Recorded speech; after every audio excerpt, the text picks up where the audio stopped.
expenses with your incomes. Match your expenses with your incomes. Means अगर आपने 18 लाख का goods sale किया है तो परचेज भी 18 लाख ही दिखाओ, ना कि 20 lakh.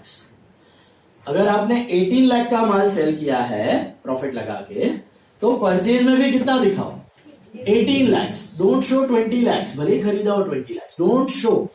Show your expenses how much? 18 lakhs. क्यों ऐसा? Only then you will be able to compare the profits. क्योंकि इस साल आपका प्रॉफिट कितना है? What is your profit? 9 lakh. How do you calculate profit? Income minus expense. Okay. Income minus expense is your profit. So 27 minus 80. 9 lakh is your profit. वो जो 2 लाख का बचा हुआ है कब सेल करोगे आप? तो नेक्स्ट ईयर आपने वो जो 2 लाख का है वो समझो 5 लाख में बेचा, उसमें कितना प्रॉफिट कमाया? 3 लाख. तो वो नेक्स्ट ईयर का प्रॉफिट है. तो नेक्स्ट ईयर का प्रॉफिट, नेक्स्ट ईयर का इनकम, नेक्स्ट ईयर का एक्सपेंस. अगर मैं यहां पर 20 लाख लिख देता सपोज, और यहां पे 27 लाख लिखता, तो मेरा प्रॉफिट कितना होता? 7 लाख. ओके. लेकिन वो बिका तो है नहीं. 2 लाख वाला कब सेल हो रहा है? नेक्स्ट ईयर हो रहा है. अच्छा, क्योंकि मैंने यहां पर 20 ले लिया तो नेक्स्ट ईयर वो 0 हो जाएगा. और 0 का कितने में बेचा? 5 लाख. तो नेक्स्ट ईयर प्रॉफिट दिखेगा 5 लाख. ये साल दिखेगा 7 लाख, नेक्स्ट ईयर दिखेगा 5 लाख. तो मेरे को पता नहीं चलेगा my business is doing good और बैड, क्योंकि मैंने बराबर मैचिंग नहीं किया. आप अगर 100 यूनिट खरीदते हो और 100 यूनिट बेचते हो तो बराबर 100 यूनिट का प्रॉफिट मिलेगा. आप 100 यूनिट खरीदते हो और सिर्फ 10 यूनिट बेचते हो, 10 units you are able to sell. Can you compare cost of 100 units with selling price of 10 units? Will have a big loss. खर्चा ज्यादा. और नेक्स्ट ईयर क्योंकि आपने ये 100 यूनिट्स इधर ही ले लिया, नेक्स्ट ईयर आपका परचेज वैल्यू 0 एंड पूरा का पूरा 90 यूनिट्स आपका समझो नेक्स्ट ईयर में बिका, तो खाली सेल ही दिखेगा, कॉस्ट तो होगा ही नहीं. तो next year there will be a huge profit. तो इस साल there will be a huge loss, next year there will be a huge profit. आपको पता ही नहीं चलेगा बिजनेस इज डूइंग गुड और bad. So that's why it is very very important to follow this matching concept. What is this matching concept? Match your expenses with your incomes.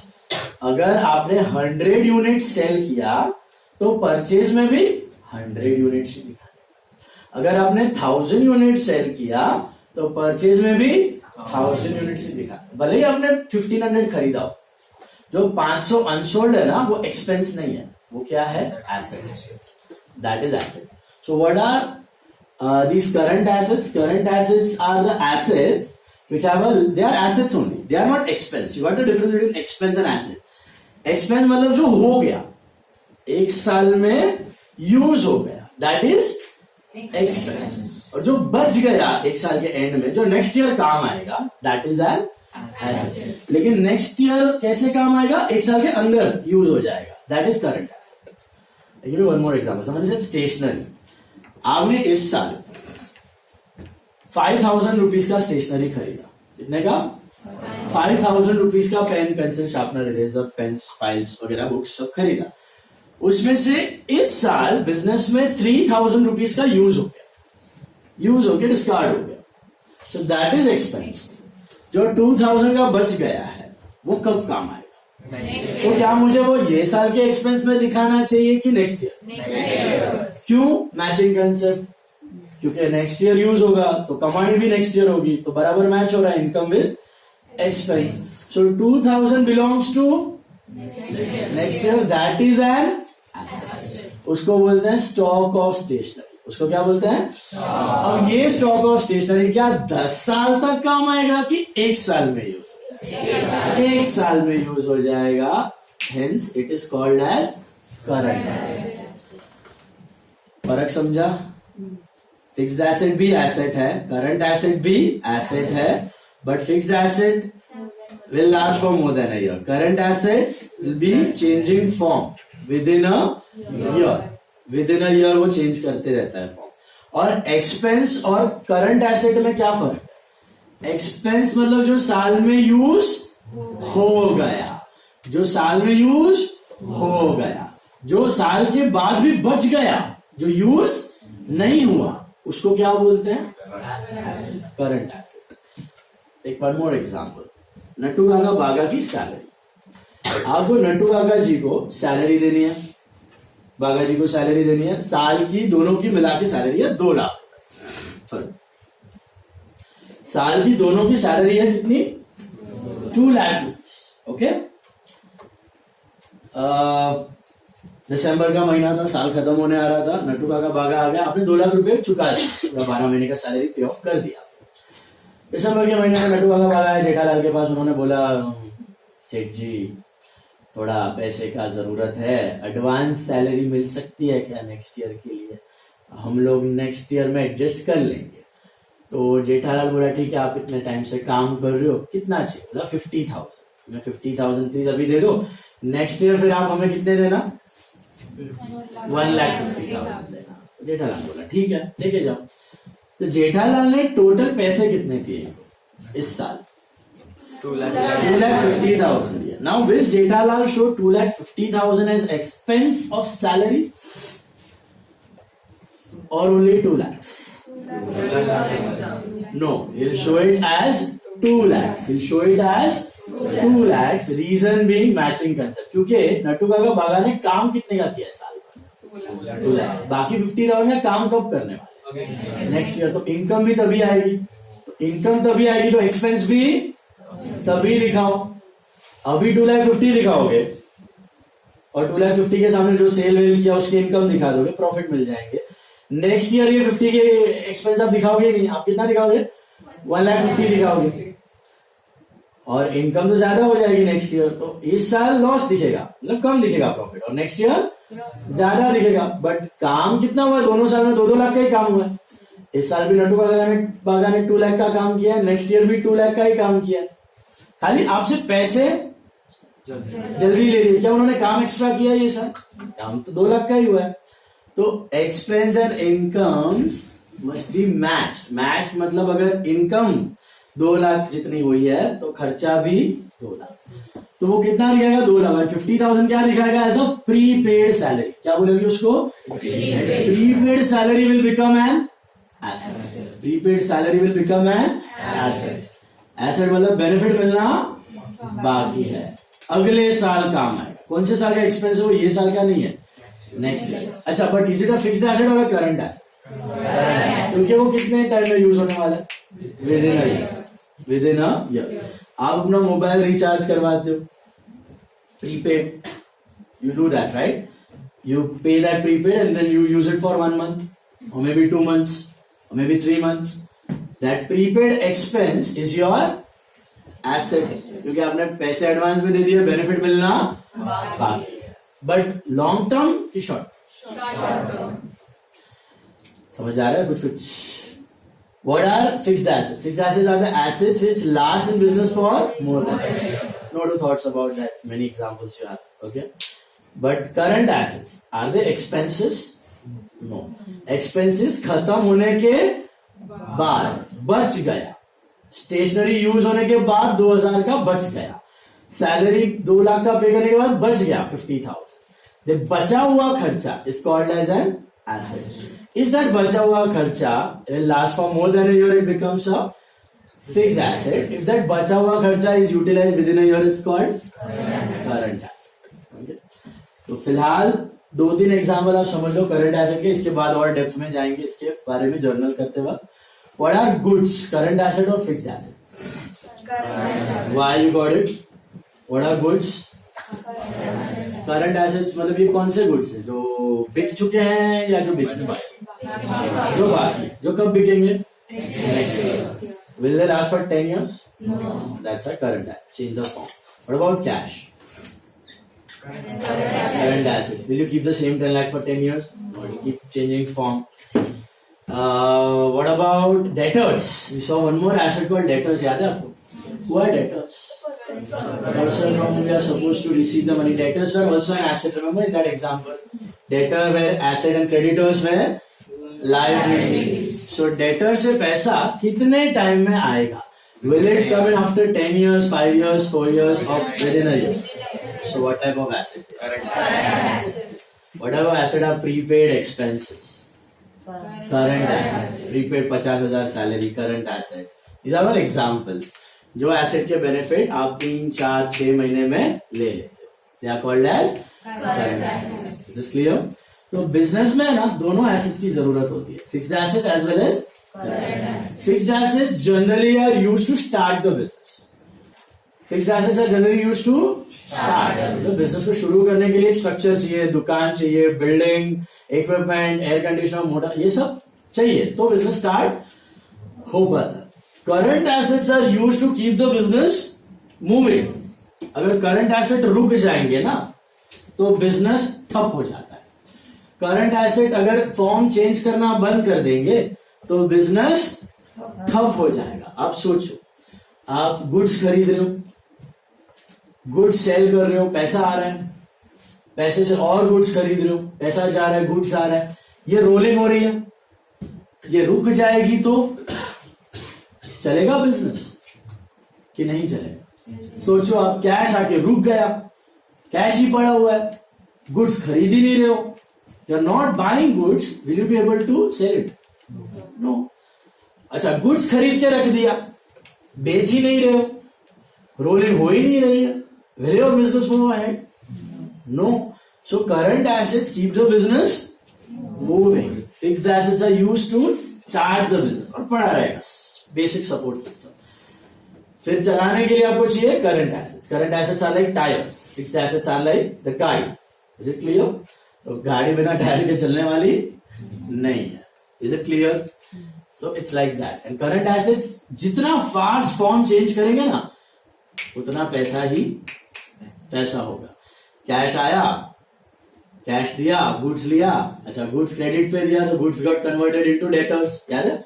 Goods गया, debtor बढ़ा, debtor ने पैसा दिया तो debtor घटा, cash बढ़ा, वापस उस कैश से गुड्स खरीदा तो कैश घटा, गुड्स बढ़ा, वापस उस गुड्स से डेटर को बेचा तो डेटर बढ़ा, गुड्स घटा. तो goods get converted into debtors, get converted into cash, get converted into goods and the cycle keeps on moving. They are all current assets. They should keep the business moving. They should not be stagnant. Is it clear? So, what are fixed assets? Again, assets which last for more than a year in business. Okay? पूरा एकदम समझ में नहीं आएगा, but मोटा मोटी idea ले लो, धीरे धीरे और डेप्थ में आने वाला है ये चीज. तो यही चीज से खेलना है पूरा life. Asset, liability, income, expense. So, fixed assets are assets for more than a year. Clear cut, more than a year.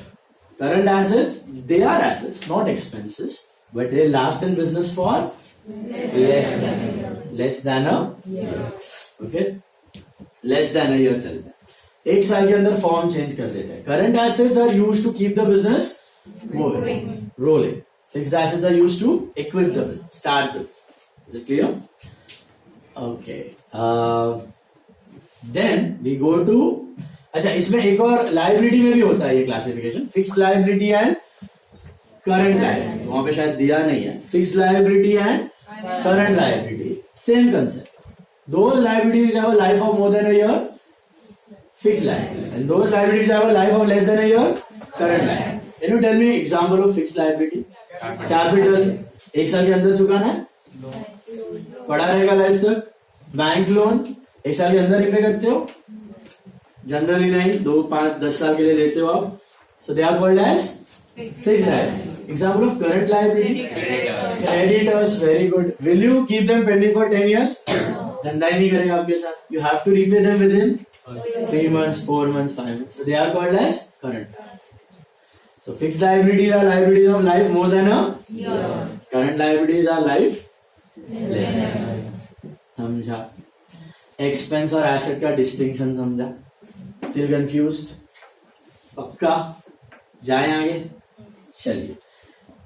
Fixed assets, current assets. Then we go to account, that is ledger account. Account या फिर ledger account का मतलब क्या है? This is not accountancy. This is not bookkeeping and accountancy. Bookkeeping and accountancy is the subject. What was bookkeeping? Recording part. What was accountancy? Analysis, summarization, decision making.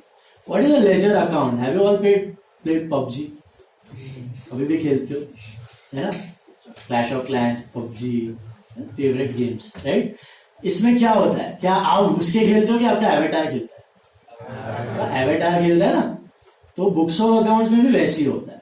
अब ये जो air condition है ये घुस के थोड़ी खेलेगा अंदर अकाउंट्स। ओके, आपका जो बुक में एयर कंडीशन अकाउंट दिख रहा है, it is a representation of AC. आपके बुक्स में जो परचेज अकाउंट दिख रहा है, it's a representation of goods purchased. आपके बुक में जो फर्नीचर अकाउंट दिख रहा है, it's a representation of this furniture. आपके बुक में जो मोबाइल अकाउंट दिख रहा है, it's a representation of this mobile.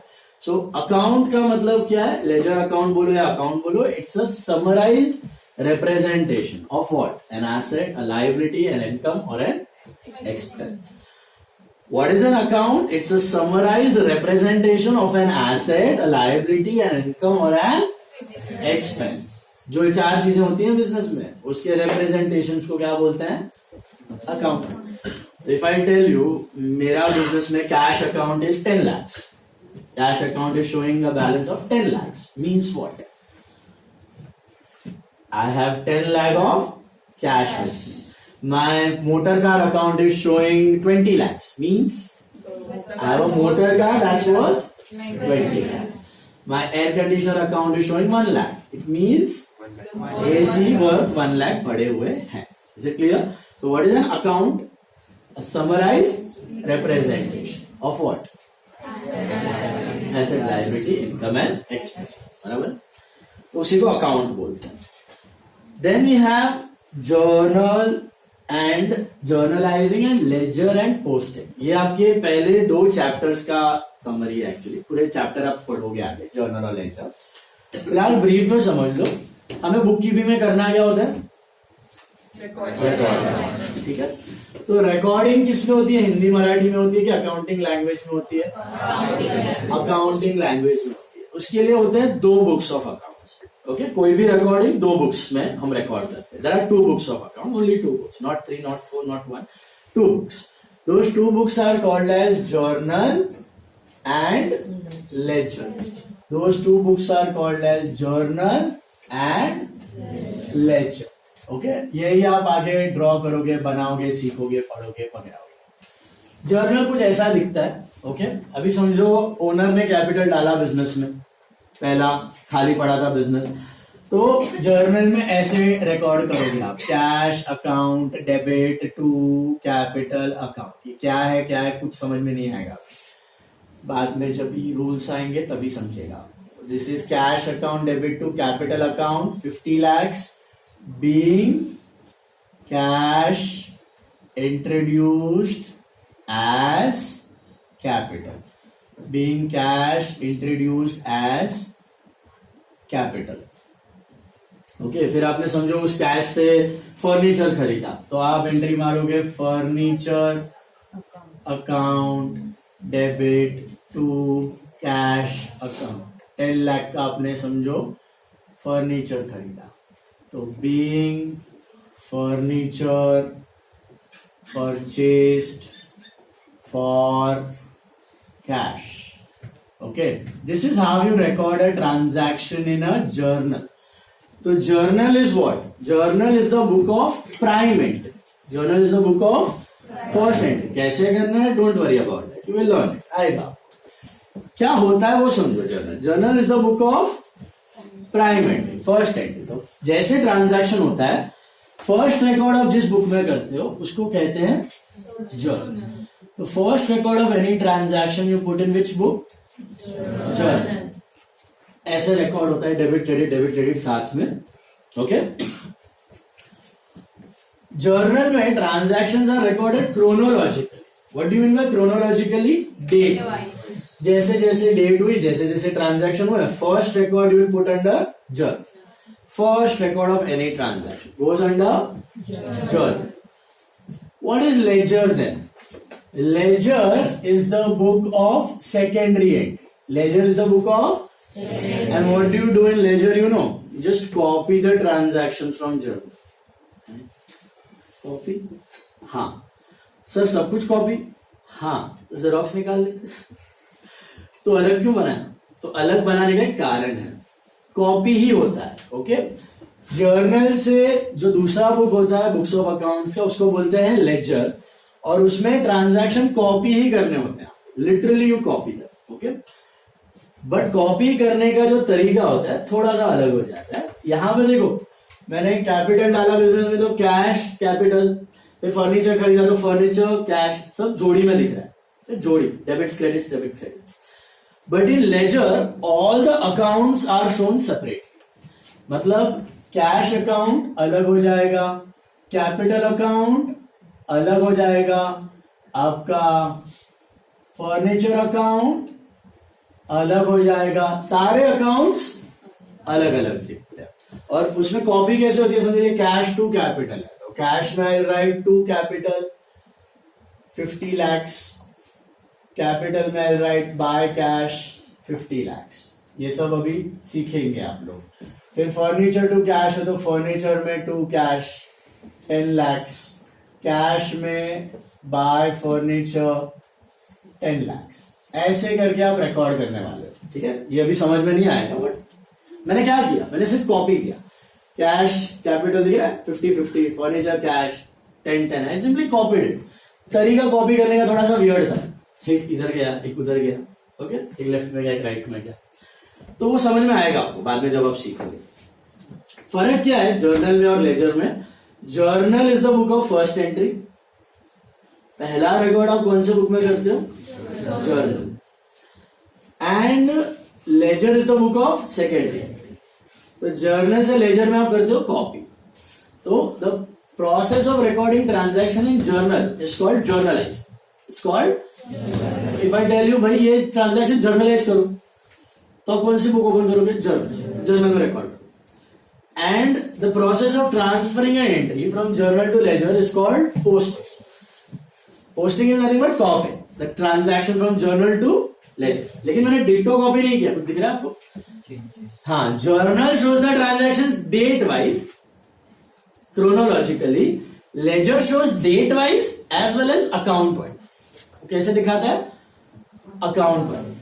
तो एनालिसिस पॉइंट ऑफ व्यू से ledger is more useful than journal, क्योंकि लेजर देख के आपको पता चल जाएगा कि एक एक अकाउंट में क्या चल रहा है। अगर मुझे देखना है कैश, कैश में क्या सीन है, कितना पैसा आया कितना पैसा गया, तो मेरे को यहां पे सारा cash cash cash cash cash cash cash cash cash सारा एंट्रीज देखना पड़ेगा। इससे अच्छा लेजर में मैं क्या देखूंगा? सीधा cash. If I want to check what is happening in furniture, इधर मेरे को टिक करना पड़ेगा, furniture furniture furniture furniture furniture furniture furniture, 1000-2000 entries में से चेक करना पड़ेगा। उससे अच्छा मैं क्या करूं? सीधा furniture account in the ledger. Are you understanding? If I want to know what is happening in capital, I'll just look at capital account in the ledger. तो सर दो बुक को बनाया, खाली लेजर ही बना देते हैं, वो भी है ना। तो in Tally and computerised accounting it's only ledger that matters. Journal भी इतना मैटर करता